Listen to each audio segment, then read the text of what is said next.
What's happening there, YouTube? SatsKing05 here, bringing you the second Re-Shinryu fight. I did the first one and I recorded it. I used a team of Kais, Fujin, and Nair. I got past it, but I missed the HP requirement. I've been meaning to go back and do it, and just being lazy, and eventually this fight came up, so it was like, fuck it, I'll just record this one. Way better, way cleaner run. And yeah, so Re-Shinryu, my thoughts on it. I'm happy it's here. I'm glad that bosses now are fighting back and they actually have stakes where they can pretty much kill you. The force error was okay. I mean, I'm not gonna sit there and lie to you. I don't mind necessarily trucking through an easy fight. However, yes, you get the most engagement and the most creative teams when you actually, are kind of, I guess, I don't want to say forced, but encouraged to use your roster, for all the characters that we pull and all the characters that we skip and all the characters that we value. Ultimately, that determines your roster, and you need to use your rosters to beat in-game content. So, yeah, I'm happy for it. I mean, I don't think, and this is the take that I hated the most, was people screaming about fights are going to get super restrictive again, and all of that. And I don't know. I don't know. There's a part of me that just thinks this is like a global only complaint, because in JP we did, in JP there is no foresight. The fight is the fight. You get what you get, and you have to figure out while the event's going on, or if it's a story chapter, you can come back to it, but you can figure it out. You have the units to be able to figure it out and do it. Yes, some fights are hard. Yes, there's only, like, I guess you could say maybe like 3 or 4 fights that was truly like, okay, yeah, this is the bullshit order. Like, this is absolutely bullshit order. But other than that, it wasn't all that bad. Like, I had more trouble dealing with the fight itself in combination of hitting the orb versus the orb itself outright, being the deterrent to stop me from beating the fight. So yeah, I guess that's what I'm saying. Like global only complaint. I mean, global players have 6 months to prepare and plan, for the fights that are coming up. Whereas, like I said, in JP, there was no foresight. You kind of just like, wow, this is a bullshit fight. But, the community would eventually figure it out. So, yeah. Anyway, that's enough bitching about that shit. Let's talk about some actual cool shit. My girl Rydia is here, man. So for all y'all who don't know, Rydia actually is the first, like, OG, like, summoner. Like, actual, like, this is her class as a summoner.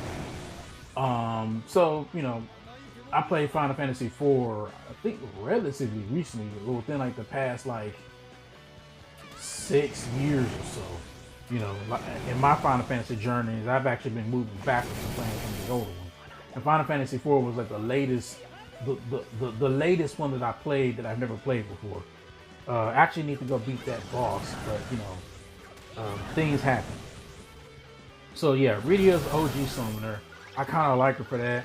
And I kind of like her in DFFOO because she's a water-based unit who we really don't have a lot of. And she's a damage dealer. And I think people kind of like forget that about Rydia in this game. She's a damage dealer. She is actually designed to do damage. I mean, yeah, she was kind of pitiful for a long while, but she is a offensive water enchant imperil damage dealing unit. Ever since Rydia came out with her high armor and it was the attack armor, I've always been kind of like, oh man, I can't wait to see Rydia like actually really do numbers and do good. And I really didn't, and we really kind of didn't necessarily get that with the last rework because she more so used Rydia for her dodging capabilities. Yeah, essentially her last Toon Pass they basically introduced her this dodge thing into her kit. I'm not complaining. It's just that, you know, it's just adding another niche on top of her being a damage dealer. So yeah, I'm happy Rydia basically came back here and she got juice. Now we're still, they're still doubling down on her being a dodge unit, which is where her FR stays. She now with her BT basically gets a follow up. You know, who would have thought, right? So it's a pretty powerful follow up. As you can see right now that my team is set, we're about to just start murking these bosses. We're hitting first time right now. We're about to just start murking these bosses with counterattacks. Like it's an off-turn strat. So Cater is providing, party-wide dodges. And although yes, Rydia, Cater necessarily doesn't work with Rydia's condition fully because Cater is using ice as opposed to water. Faris hits that condition because Faris is hitting water. So you got two recent water units that I got on this team with two really strong follow-ups. The debuffs enough are together, hit that 50 turn duration. I didn't necessarily do that on purpose. I wanted to use Faris and Rydia together just because they were water units. It just so happened that we easily, real easily hit that 50 turn debuff duration. So I never have to worry about, applying debuffs necessarily to keep that strong follow up. Like we really just milk through these fucking bosses. Like, it's really, really cool. So yeah, mechanics, can't really tell you. I mean, Vayne is the problem because Vayne is like if you kill Vayne, from what I read with the website, if you kill Vayne, that deals away with the force mechanic, so you don't have to worry about that no more. Vayne does get a free turn after he uses his force. It's pretty much his EX. So after he uses that, he gets a free turn. After 2 thresholds, they'll heal like it's not 100%. It looks like about like 80% damage that you deal to them, and I think that goes away once they're hit by a water attack. At least that's what it looks like. I'm not sure if it's a water brave attack or a water brave attack. I'm not sure if it's like a water magic attack or something like that, but it's like the turn after they get hit, that healing goes away. That's at like 79 and I think 49%. So yeah. Other than that, this is a pretty good run. And I'm gonna sit back and I'm gonna let y'all just, watch the off turns eat. I'll catch y'all in the outro. See you there.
こ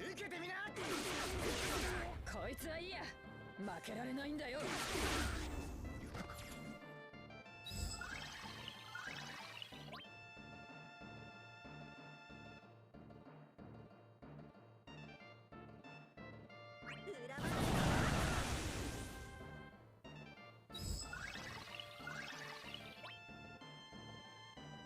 私の魔法で。 Rydia with the stylish finish. Love to see it. So yeah, as you can see, man, once we got our BT effects up, the dodge was in place, the alt turns were there. We really were annihilating them. And the crazy part is we didn't even hit 99 max force time, which is just kind of showing you the amount of damage that we were doing. I mean, like I said, I know Cater isn't necessarily optimized, because she's bringing ice over Rydia's water. But yeah, off turns are off turns. Just we're still eating. This will probably be my go-to like evasion team, unless like Edge gets a glow up. But in any case, if you've been watching this long, I greatly appreciate you. It's been your boy Sax King 05. I'll catch y'all in the next run. Peace.